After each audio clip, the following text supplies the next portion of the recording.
Hello, everybody. Scott Golden here with the Golden Opportunities Coaching YouTube channel. Welcome to those of you who are new. Welcome back to those of you seasoned veterans of what we do around here. What we do around here is bring about, or try to anyway, conversations of a psychological, mental health, emotional health paradigm. We try to do that as often as we can for your listening pleasure and for your advancement and betterment. In any event, would love to connect with you if that's something that is of interest to you. Please feel free to reach out. There's a couple ways to do that. You can reach out through at PO Perception on Twitter or through the About Me section of this YouTube page. Either one will lead you to the appropriate contact information for me and also members of my team so we can get you in the loop as quick as possible. Would love to be of service to you about life lessons, which is the continuation of our life lessons series number 63, I believe this is. But also life, relationship, career coaching, all sorts of coaching in points in between. Would love to be of service to you in that way, and please give us that privilege as we kind of go towards the back half of 2021 and into 2022 and beyond. Why not own your life now and get the most out of it that you possibly can? In any event, there's a couple things that we've got to look at for life lessons. Life may be calling you to do some or a number of, depending on your situation, these things. And so the more we're aware of what life need from us, the better we can kind of get there. So service is the first thing that really needs discussion. Finding ways to serve others on a continual basis can be one of the most healthy things that we can do. Serving in balance, though, is important. Balanced serving means taking time for yourself, equal to the time that you give to others, and making sure that you don't overpromise. Overpromising usually happens because we're afraid to say no, or we're afraid that a person is going to expect us to, at some level,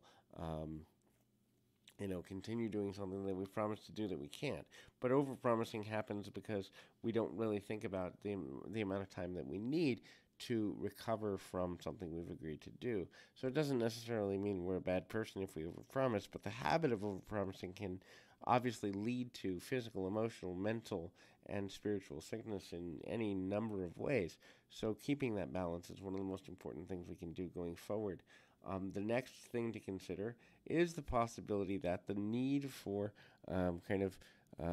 ignoring people talking is one of the most important things that there. People gossip because they want something to feel relevant about. They also gossip so as to make themselves appear better than they actually are, emotionally, mentally, spiritually, whatever have you. It doesn't mean that a gossiping person is 100% good or 100% bad. Instead, it just means that, in fact, they are struggling in some form or another. So, the fact that people are talking about other people should be something of which you are weary. If you have a direct question that relates to how you should interact with a person, that's perfectly fine. But involving yourself in their personal life without knowing the details directly from them as the source is something that's a waste of time. Also, don't do something you wouldn't want done about you. I know that sounds simple, but so often we forget and we make allowances and exceptions and try to make ourselves seem like we're not gossiping or not getting negatively influenced when we actually are. So being accountable and consistent with our standards in that area is important. The next thing to consider is start small and keep moving.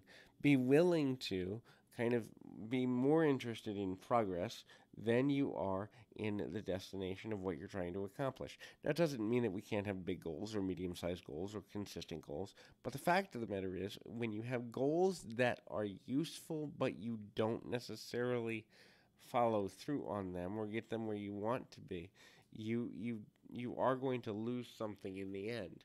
The next thing to consider is be willing to be the first to do something. Stand out, step out, and understand that leadership and invention means taking risks. Now, calculated risks are important. Taking an uncalculated risk without thinking about the consequences of said risk is often foolish. Not always, but often. And so, finding a way to balance the research that you do about the risks you're going to take is important. But at the same time, be willing to take risks because it will lead you forward on a consistent basis.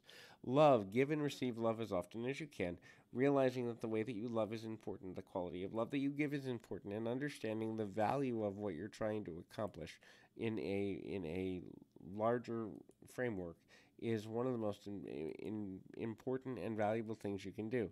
Finding a way to give and receive love appropriately in a way that makes sense to you and for your own benefit is important. Also, true love is unconditional. Therefore, if you have placing conditions upon love, then you've got at least at some level a control issue, and so that may be something worth looking at and looking through.